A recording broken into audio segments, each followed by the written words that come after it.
الحمد لله نحمده ونستعينه ونستغفره ونؤمن به ونتوكل عليه ونعوذ بالله من شرور أنفسنا ومن سيئات أعمالنا من يهده الله فلا مضل له ومن يضلله فلا هادي له اللهم صل على محمد وعلى آل محمد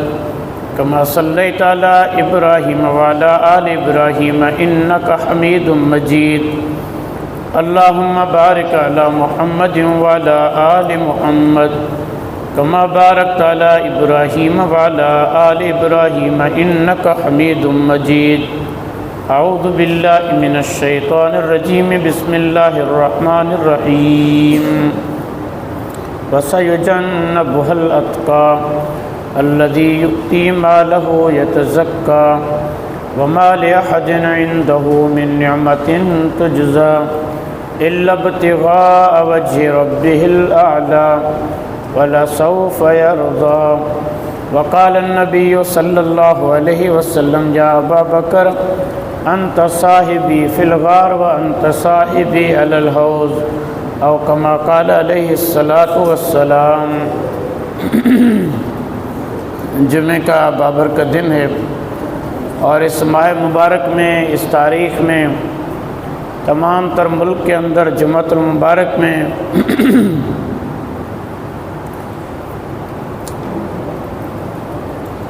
سیدنا ابوبکر صدیق رضی اللہ تعالیٰ عنہ کی سیرت مبارکہ کے حوالے سے گفتگو ہو رہی ہے۔ حضرت ابوبکر صدیق رضی اللہ تعالیٰ عنہ جو ہم مسلمانوں کے پہلے خلیفہ بلا فصل ہیں، اور حضرت ابوبکر صدیق رضی اللہ تعالیٰ عنہ سے ہمیں محبت ہے۔ حضرت ابوبکر صدیق رضی اللہ تعالیٰ عنہ کی دختر نیک، آپ کی مبارک بیٹی حضرت ام عائشہ صدیقہ رضی اللہ تعالیٰ عنہ،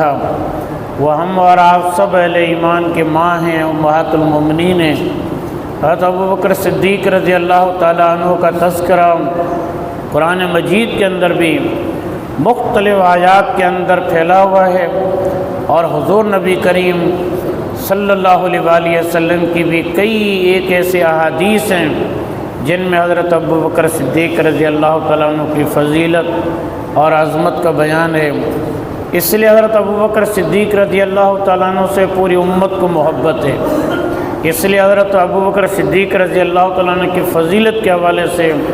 کئی صحابہ کے، حضرت عمر کے، حضرت عثمان کے، حضرت علی کرم اللہ وجہہ کے، سب کے آپ کو ارشادات موجود ملیں گے۔ اس لیے حضرت ابوبکر صدیق رضی اللہ تعالیٰ عنہ جو اسلام آنے سے پہلے بھی نبی پاک علیہ الصلاۃ والسلام کے رفیق تھے، دوست تھے، ساتھی تھے، اور جب حضور نبی کریم صلی اللہ علیہ وآلہ وسلم کو وحی کی برکت حاصل ہوئی تو حضرت ابوبکر صدیق ان لوگوں میں شامل تھے جنہوں نے سب سے پہلے اسلام کی طرف قدم بڑھائے اور اسلام لایا، اس لیے سابقون الاولون میں سے بنے۔ حضرت ابوبکر صدیق رضی اللہ تعالیٰ عنہ کی یہی فضیلت کافی ہے کہ نبی پاک صلی اللہ علیہ وآلہ وسلم نے ارشاد فرمایا لو کنت متخذا خلیلا غیر ربی لاتخذت ابا بکر۔ آپ علیہ السلام نے فرمایا کہ اگر میں اپنے رب کے علاوہ کسی اور کو دنیا میں خلیل بناتا، اپنا بہت ہی پیارا دوست بناتا تو ابو بکر کو بناتا۔ اس لیے میرا دوست تو اللہ رب العزت ہے، ورنہ انسانوں میں سب سے اگر کوئی پیاری ہستی میرے لیے ہے تو ابو بکر صدیق ہے۔ اس لیے حضرت عمر بن عاص ایک صحابی رسول ہے، انہوں نے کہا کہ میں نے اللہ کے پیارے نبی سے ایک مرتبہ معلوم کیا کہ یا رسول اللہ آپ کو سب سے زیادہ پیارا کون ہے؟ تو آپ صلی اللہ علیہ وآلہ وسلم نے فرمایا کہ ابو بکر ہے۔ تو پھر میں نے پوچھا کہ اس کے بعد کون ہے؟ تو آپ علیہ الصلاۃ والسلام نے فرمایا کہ ابو بکر کی بیٹی ہے حضرت ام عائشہ صدیقہ رضی اللہ تعالیٰ عنہ۔ اس لیے تو ابو بکر صدیق رضی اللہ تعالیٰ عنہ کے لیے جب میں نے آپ کے سامنے ایک حدیث پڑھی، اس میں بھی نبی علیہ الصلاۃ والسلام نے فرمایا کہ ابو بکر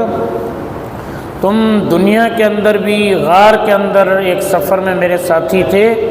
قیامت کے دن حوض کوثر پر بھی تم میرے ساتھی بنو گے۔ اس لیے حضرت ابوبکر صدیق رضی اللہ تعالیٰ عنہ جن کو اللہ کے نبی کی اتنی معیت، اتنی صحبت، اتنی قربت حاصل ہوئی، اس کا تذکرہ کرنا، ان کے حوالے سے بات چیت کرنا اور ان کی عظمت کو بیان کرنا یہ ہم اہل ایمان کے لیے بڑا ضروری ہے۔ حضرت ابوبکر صدیق رضی اللہ تعالیٰ عنہ کے حوالے سے قرآن مجید کی کئی آیات ہماری رہنمائی کرتی ہیں، لیکن اس میں ایک آیت وہ تو بڑی عجیب آیت ہے کہ اللہ رب العزت نے ارشاد فرمایا میرے لیے اور آپ کے لیے، پوری امت کے لیے، الا تنصروا، لوگوں اگر تم اپنے نبی کی نصرت نہ کرو گے، اس کی مدد نہ کرو گے، تم مدد کرو گے سود خوروں کی، قاتلوں کی، ظالموں کی، ڈاکوں کی، جو اللہ اور اس کے رسول سے ہٹے ہوئے کٹے ہوئے اور جو باغی لوگ ہیں، تم تو ان کی سپورٹ کرو گے، اللہ کے پیارے نبی کی اگر تم مدد نہیں کرو گے تو پھر اللہ رب العزت نے ارشاد فرمایا فقد نصرہ اللہ اذ اخرجہ الذین کفروا ثانی اثنین اذ ہما فی الغار، تو اللہ نے تو اپنے پیارے نبی کی اس وقت بھی مدد کی تھی جب سارے مکے کے کفار نے اور مشرکین نے مل کر اس کو مکے سے نکلنے میں مجبور کر دیا، وہ بالکل تنہا تھا، اور جب وہ مکے سے ہجرت کے لیے نکلے مدینے کی طرف تو ثانی اثنین، اس میں کوئی تیسرا بھی ان کے ساتھ نہیں تھا، بس ایک خود تھے اللہ کے پیارے نبی اور دوسرے ابوبکر صدیق تھے، اذ ہما فی الغار، پھر وہ کسی مضبوط قلعے میں بھی نہیں تھے، کسی مضبوط لشکر میں بھی نہیں تھے اللہ کے پیارے نبی یا ابوبکر، بس ایک غار تھی، غار ثور، وہ پہاڑ آج بھی موجود ہے، اور مجھے اور آپ کو معلوم ہے جن کو تجربہ ہے کہ اس پہاڑ پر چڑھنا آج بھی کتنا دشوار ہے۔ تو نبی پاک صلی اللہ علیہ وآلہ وسلم 3 دن تک اس غار کے اندر تھے جو ثور پہاڑ پر موجود غار تھی۔ حضرت ابوبکر صدیق نے کہا یا رسول اللہ، اس سے پہلے کہ اس غار کے اندر آپ تشریف لے جائیں پہلے مجھے جانے دیں، اس لیے کہ یہ پہاڑوں کے درمیان غار ہے، جو پہاڑوں کے درمیان غار ہوتے ہیں وہ اس طرح افتادہ پڑے ہوتے ہیں اور اس طرح خراب ہوتے ہیں کہ ممکن ہے ان کے اندر کوئی موذی جانور ہوں، اور اندر معلوم نہیں کہ جگہ بھی ہموار ہو یا نہ ہو۔ ابوبکر صدیق اندر گئے اور اندر جا کر انہوں نے اچھی طرح صفائی کی اور حضور نبی کریم صلی اللہ علیہ وآلہ وسلم کے لیے اپنا ٹھکانہ بنایا۔ پھر اللہ کے پیارے نبی اندر تشریف لے گئے اور حضرت محمد صلی اللہ علیہ وآلہ وسلم گویا کہ مہمان تھے اور ابوبکر صدیق میزبان تھے، ایک پہاڑ کے اندر، ایک غار کے اندر۔ پوری دنیا میں کسی کو معلوم نہیں تھا کہ ابوبکر کہاں ہے اور حضرت محمد مصطفیٰ صلی اللہ علیہ وآلہ وسلم کہاں ہیں، کسی کو پتہ نہیں تھا۔ اور حضور نبی کریم صلی اللہ علیہ وآلہ وسلم کی رات بھی وہاں گزرتے تھے، دن بھی وہاں گزرتے تھے، صبح بھی شام بھی۔ آپ کیا سمجھتے ہیں کہ کتنی ابوبکر صدیق کی عظمت ہے کہ رات دن صبح شام اگر کوئی ان کا مہمان ہے تو اللہ کے پیارے نبی ہے، صاحب معراج صلی اللہ علیہ وآلہ وسلم۔ اور اس وقت حضور نبی کریم صلی اللہ علیہ وآلہ وسلم کے لیے اگر کوئی کھانا اور اگر کوئی چیز میسر ہوتی ہے تو وہ بھی ابوبکر کے ذریعے، کیا تھا وہ صدیق ہے کہ چرواہے جو وہاں پر آتا ہے بکریاں چراتا ہے اور شام کو جاتے جاتے وہ دودھ دھو کے اللہ کے پیارے نبی کے حوالے کرتا ہے۔ ابوبکر صدیق اپنی بیٹی حضرت اسماء رضی اللہ تعالیٰ عنہ، وہ مکہ سے نکلتی ہے اور وہاں سے اپنے ساتھ کھانا لے کر نکلتی ہے اور آ کر اپنے پیارے بابا کو پیش کرتی ہے اور حضور نبی کریم صلی اللہ علیہ وآلہ وسلم کو آ کر وہ دیتی ہے۔ تو حضور علیہ السلام نے غار کے اندر وہ دن گزارے۔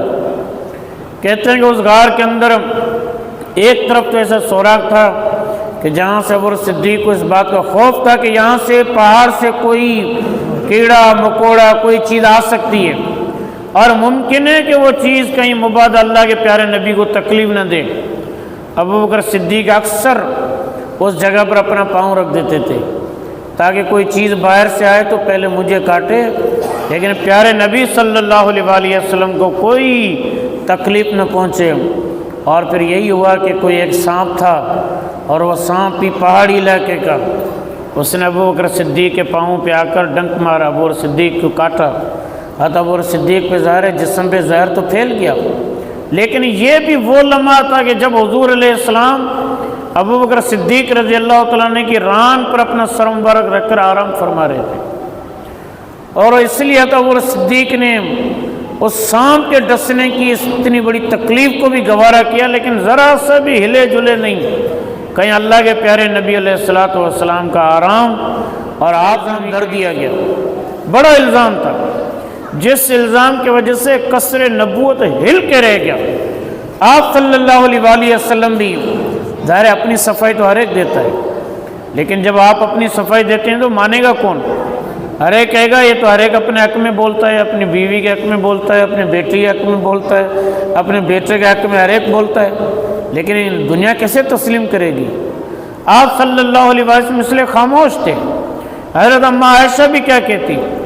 لیکن اتنے میں اللہ رب العزت نے 1 مہینے کے بعد سورۃ النور کی کوئی 10 آیات اتاری۔ ان آیات کے اندر اللہ رب العزت نے فقط اس الزام کا جواب دیا جو گناؤنا الزام حضرت اماں عائشہ صدیقہ رضی اللہ تعالیٰ عنہ کے دامن پہ لگایا گیا تھا۔ اللہ رب العزت نے گواہی دی کہ امہات المومنین اماں عائشہ صدیقہ بالکل پاکیزہ اور عفیفہ ہیں، اور اللہ رب العزت نے ان کی حفاظت فرمائی ہے، اور جن لوگوں نے بھی گناؤنا الزام لگایا وہ سارے غلط ہیں، سزا کے مستحق ہیں اور مجرم ہیں۔ اللہ رب العزت نے یہ قرآن کے اندر آیات اتاری۔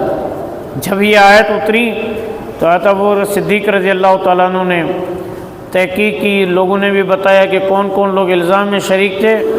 ان میں ایک وہ شخص بھی شریک تھا جس کو پالتے ابو بکر صدیق تھے، جو آدمی جس کے حالات بالکل گئے گزرے تھے، کچھ بھی نہیں تھا، لیکن اس کے سارا خرچہ ابو بکر صدیق برداشت کرتے تھے، وہ بھی شریک تھا الزام لگانے والوں میں۔ اس لیے ابو بکر صدیق نے فوراً اس کو بلا کے کہا کہ آج کے بعد میں تجھے کوئی ایک دانہ بھی نہیں دوں گا، میری طرف سے کوئی امید نہیں رکھی ہو، میری طرف سے تم نے جو حرکت کی ہے۔ ابو بکر صدیق نے یہاں سے یہ کہا، وہاں سے اللہ تعالیٰ نے قرآن کی آیات اتاری، وَلَا يَأْتَلِ أُولِي الْفَضْلِ مِنْكُمْ وَالسَّعَةِ، جن لوگوں کو اللہ نے عطا کیا ہے، جن کو اللہ نے بڑی کشادگی دی ہے، وہ کبھی یہ قسم نہ کھائیں کہ اپنے رشتہ داروں کی کبھی مدد نہیں کریں گے۔ ان کو ہمیشہ ان رشتہ داروں کی جو نادار ہیں، کمزور ہیں، مہاجرین ہیں، مساکین ہیں، ان کی مدد کرنی ہے۔ حضرت ابو بکر صدیق نے فوراً حضرت مصطح کو بلایا اور ان سے کہا کہ جو میں تمہاری مدد کرتا تھا اس کو دوبارہ جاری کروں گا، بڑھ کے کروں گا تمہاری مدد۔ تو حضرت ابو بکر صدیق رضی اللہ تعالیٰ عنہ کے بڑے فضائل ہیں، لیکن میں آخر کے اندر اپنی بات کو اس بات پہ سمیٹتا ہوں کہ نبوت کا نور اس امت کو حضور نبی کریم صلی اللہ علیہ وآلہ وسلم کے طفیل ملا، اور ختم نبوت کا نور اس امت کو عطا ہوا ہے، لیکن جو خلافت کی جو برکت ہے اور خلافت کی جو نسبت ہے وہ حضرت ابو بکر صدیق رضی اللہ تعالیٰ عنہ کی وجہ سے ملی ہے۔ لیکن آج ہمیں افسوس ہے کہ پوری دنیا کے اندر مسلمان موجود ہیں، ان کے ریاستیں موجود ہیں، لیکن ہمارے پاس کہیں خلافت کا نظام موجود نہیں ہے۔ ہمارے پاس بادشاہتے ہیں، ہمارے پاس لوگ اپنے قوانین بناتے ہیں اور اپنے قوانین سے دوسروں پر مسلط ہو جاتے ہیں اور دوسروں پر اپنے قوانین کو مسلط کرتے ہیں۔ اس لیے آج ہمیں پھر دعا کرنی چاہیے کہ اللہ تعالیٰ اس امت کو خلافت راشدہ عطا فرما دے، اس امت کو اللہ تعالیٰ خلافت والا نظام عطا فرما دے، جو خلافت کا نظام اس کے تمام تر اصول اور قواعد اور قوانین کو سید مودودی رحمۃ اللہ علیہ نے اپنی کتاب الخلافت کے اندر قرآن سے اخذ کر کے لوگوں کے سامنے رکھا ہے کہ لوگوں یہ خلافت جو ابو بکر صدیق کی تھی، یہ کوئی ابو بکر صدیق کا دماغ یا صحابہ کا نہیں، بلکہ یہ قرآن کے احکام تھے جن کو ابو بکر صدیق نے جاری کیا۔ اور میں اپنی بات کو اس بات پہ ختم کرتا ہوں کہ حضرت ابو بکر صدیق نے اپنی خلافت کے بالکل آغاز میں کچھ بڑے اسٹیپ لے لیے، جیسے آپ نے جو زکوٰۃ نہیں دے رہے تھے ان کے خلاف آپ نے لشکر کشی کی، جو لوگ کہہ رہے تھے کہ ہم بھی نبی بن گئے ہیں تو حضرت ابو بکر صدیق نے ان کے خلاف بھی لشکر بھیجا اور ان کی بھی سرکوبی کی۔ جن جن لوگوں نے بغاوتیں کی، فتنے کھڑے کیے، ابو بکر صدیق ان کے سامنے پہاڑ بن کر کھڑے ہو گئے۔ اس وقت عمر نے بھی آ کر کہا کہ ابو بکر، حضور نبی کریم صلی اللہ علیہ وسلم ابھی دنیا سے تشریف لے گئے ہیں، امت اب تک اس صدمے کے اندر ہے، ابو بکر تم اتنے بڑے فیصلے کیسے کر رہے ہو، امت کہاں برداشت کر سکے گی؟ تو ابو بکر صدیق نے ایک جملہ کہا تھا، وہی جملہ میں آپ کو آج عنایت کر کے اپنی بات کو ختم کر رہا ہوں اپنی تازگی کے لیے، کہ ابو بکر صدیق نے فرمایا، لو خطفتنی الکلاب والذئاب لم اترک سنت رسول اللہ، کہ اگر مجھے کتے اور بھیڑے بھی نوچ لیں گے اللہ کے پیارے نبی کی سنت اور پیارے نبی کے آرڈر کو کبھی نہیں چھوڑوں گا۔ اس لیے اگر آج بھی امت یہ فیصلہ کر لے کہ ان کو کتے بمبوڑتے رہیں اور اس زمانے کے بھیڑیے اگر ہمیں اچک کر لے جائیں، اس سب کے باوجود ہم دین خداوندی پر کوئی کمپرومائز نہیں کریں گے، تو آپ دیکھتے ہیں کہ پھر اللہ رب العزت کس طرح حالات کو تبدیل کرتا ہے، مایوسی سے نکالتا ہے، جس کی وجہ سے آج پوری انسانیت سے سک رہی ہے۔ اللہ تعالی ہم سب کو اسلام کی حالت میں زندہ رکھے اور دوبارہ خلافت راشدہ کے احیاء کے لیے ہم اور آپ سب کو اللہ رب العزت ایک بیداری عطا فرما دے۔ وآخر دعوانا ان الحمد للہ رب العالمین۔